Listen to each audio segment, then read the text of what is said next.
ओम नमः शिवाय। शिव भक्तों, कथा सुनने से पहले कमेंट ओम नमः शिवाय जरूर लिखें और लाइक और सब्सक्राइब करना न भूलें।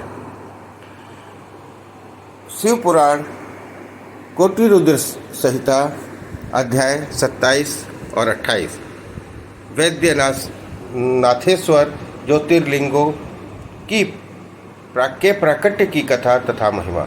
सूत जी कहते हैं, अब मैं वैद्यनाथेश्वर शिवलिंग का पापहारी महात्म्य बताऊंगा। सुनो। राक्षस राज रावण, जो बड़ा अभिमानी और अपने अहंकार को प्रकट करने वाला था, वह उत्तम कैलाश पर भक्ति भाव से भगवान शिव की आराधना कर रहा था। कुछ काल तक आराधना करने पर जब महादेव जी प्रसन्न नहीं हुए, तब वह शिव की प्रसन्नता के लिए दूसरा पाप करने लगा।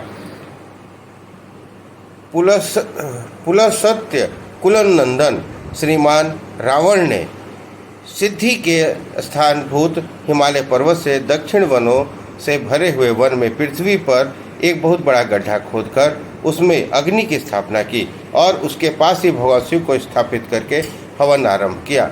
ग्रीष्म ऋतु में वह 5 अग्नियों के बीच बैठता, वर्षा ऋतु में खुले मैदान में चबूतरे पर सोता और शीतकाल में जल के भीतर खड़ा रहता। इस तरह 3 प्रकार से अपनी तपस्या करता रहा। इस रीति से रावण ने बहुत तप किया, तो भी दुरात्मा उनके लिए जिसको रिझाना कठिन है, वे परमात्मा महेश्वर पर प्रसन्न नहीं हुए। तब महामनस्वी दैत्यराज रावण ने अपना मस्तक काटकर शंकर जी के पूजन आरंभ किया। विधि पूर्वक शिव जी का पूजन करते वह अपना एक एक सिर काटता और भगवान को समर्पित कर देता। इस तरह उसने क्रमशः अपने 9 सिर काट डाले। तब एक ही सिर बाकी रह गया था। वह भक्तवत्सल भगवान शंकर संतुष्ट और प्रसन्न हो वहीं उसके सामने प्रकट हो गए। भगवान शिव ने उसके सभी मस्तकों को पूर्ववत निरोग करके उसे उसकी इच्छा के अनुसार अनुपम उत्तम बल प्रदान किया। भगवान शिव का कृपा प्रसाद पाकर राक्षस रावण ने नतमस्तक हो हाथ जोड़कर उनसे कहा, देवेश्वर प्रसन्न होइए, मैं आपको लंका ले जाता हूँ।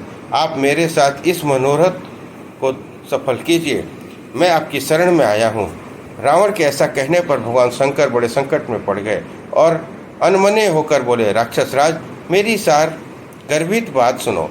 तुम मेरे इस उत्तम लिंग को भक्ति भाव से अपने घर को ले जाओ, परंतु जब तुम इसे कहीं भूमि पर रख दोगे तब वह वहीं सुस्थिर हो जाएगा, इसमें संदेह नहीं है। अब तुम्हारी जैसी इच्छा हो वैसा करो। सूत जी कहते हैं, ब्राह्मण भगवान शंकर के ऐसा कहने पर राक्षस रावण बहुत अच्छा कह वह शिवलिंग साथ लेकर अपने घर की ओर चला गया। परंतु मार्ग में भगवान शिव की माया से मूत्रोत्सर्ग की इच्छा हुई। रावण सामर्थ्यशाली होने पर भी मूत्र के वेग को न रोक सका। उस समय वहां आसपास एक ग्वाले को देखकर उसने प्रार्थना पूर्वक वो शिवलिंग उसके हाथ में थमा दिया और स्वयं मूत्र त्याग के लिए बैठ गया। एक मुहूर्त बीतते वह ग्वाला उस शिवलिंग के भार से अत्यंत पीड़ित हो व्याकुल हो गया। तब उसने उसे पृथ्वी पर रख दिया। फिर तो वह हिरकमय शिवलिंग वहीं स्थिर हो गया। वह दर्शन करने के मात्र से संपूर्ण अभीष्टों को देने वाला है और पाप राशियों को हर लेने वाला है। मुने, वही शिवलिंग तीनों लोकों में वैद्यनाथेश्वर के नाम से प्रसिद्ध हुआ, जो सत्पुरुषों को भोग और मोक्ष देने वाला यह दिव्य उत्तम और श्रेष्ठ ज्योतिर्लिंग दर्शन और पूजन से भी समस्त पापों को हर लेता है और मोक्ष की प्राप्ति कराता है। यह शिवलिंग जब संपूर्ण लोकों के हित के लिए वहीं स्थित हो गया, तब रावण भगवान शिव का परम उत्तम वर पाकर अपने घर को चला गया। वहां जाकर वह महान असुर ने बड़े हर्ष के साथ अपनी प्रिया मंदोदरी को सारी बातें कह सुनाई। इंद्र आदि संपूर्ण देवताओं और निर्मल मुनियों ने जब यह समाचार सुना, तब वे परस्पर सलाह करके वहां आए। उन सब का मन भगवान शिव में लगा हुआ था। उन सब देवताओं ने उस समय वहां बड़ी प्रसन्नता के साथ शिव का विशेष पूजन किया।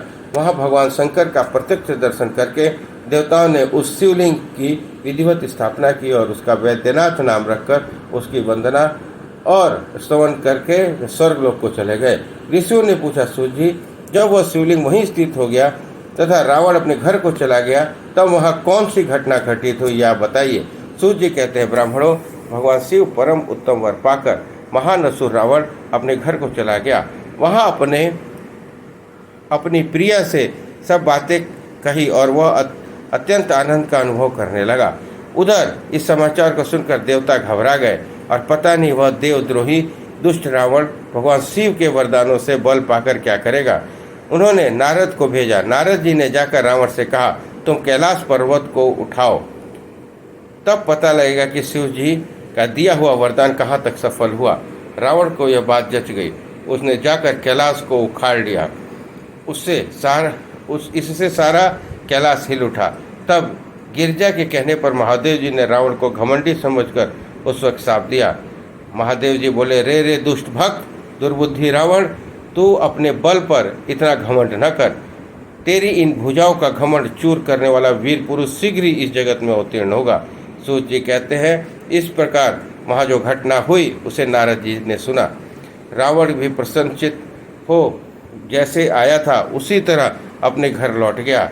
इस प्रकार मैंने वैद्यानेश्वर के महात्म्य बताया है। इसे सुनने वाले मनुष्यों का पाप भस्म हो जाता है। इस प्रकार शिव पुराण कोटि रुद्र संहिता अध्याय 27 और 28 संपन्न हुआ।